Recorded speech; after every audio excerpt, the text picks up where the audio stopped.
All right, let's talk about our future weather. We've got some really nice weather coming in for the weekend, but we've got 2 days we need to talk about, both for different reasons. Tomorrow is all about the heat. The heat index, 105, maybe 107, heat advisory in many areas. And then we've got thunderstorms. Some of those could be strong. And let's show you the setup here. That'll be for Friday. Here's the heat index tomorrow. By 9 a.m., it's already going to feel close to 100 degrees. From Florence, Decatur, even over towards Huntsville, down to Albertville. So make sure you're staying hydrated out there. And it continues to climb. And the reason the heat index is such an issue here is that area high pressure, we've kind of been on the outer edge of that.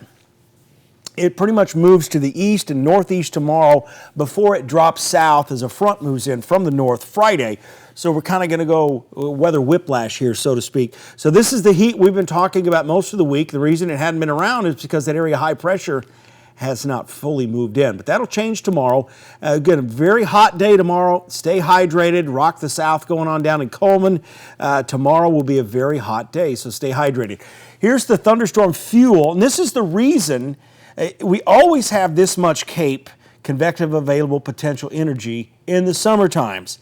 We just can't use it most of the time because we have a cap. There's a lid on the atmosphere, and the reason we have had these storms lately is that we get this outer edge of the ridge of high pressure, also called the ring of fire. You can kind of see where it is here tomorrow.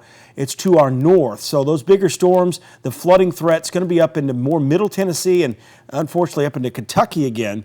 But around here, we're going to be capped, most likely. So a few thunderstorms can't be ruled out, but overall, the stormier weather's coming Friday, and this fuel's still going to be in place.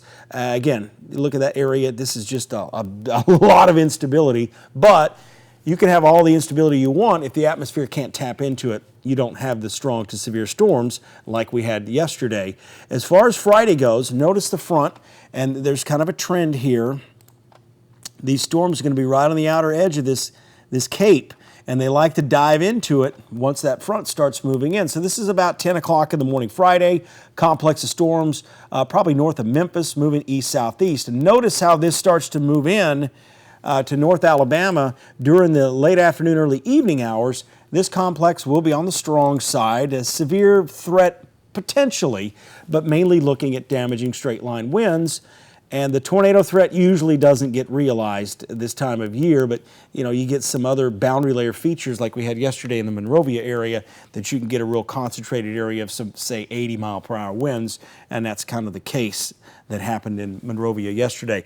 Over the next 4 days, tomorrow, rain chances really low, except up into Middle Tennessee, and then they start to spike as this front moves in Friday. And then Saturday, I think our only chance is mainly in the morning hours for showers and thunderstorms. And then a really nice Saturday. Sunday looks good too. And the morning lows this weekend will be in the 60s. Tropical storm Dawn, still well out there. Next update coming up to 10 o'clock tonight. Again, that's kind of a fish storm, so to speak. Again, the hurricane season not quite very active right now. And the overall Atlantic, as El Nino continues to kick in, isn't really expected to be as active, but it only takes 1 or 2 storms, right? And the Gulf of Mexico, we're still yet to see what's going to happen with that. But again, that's for another update.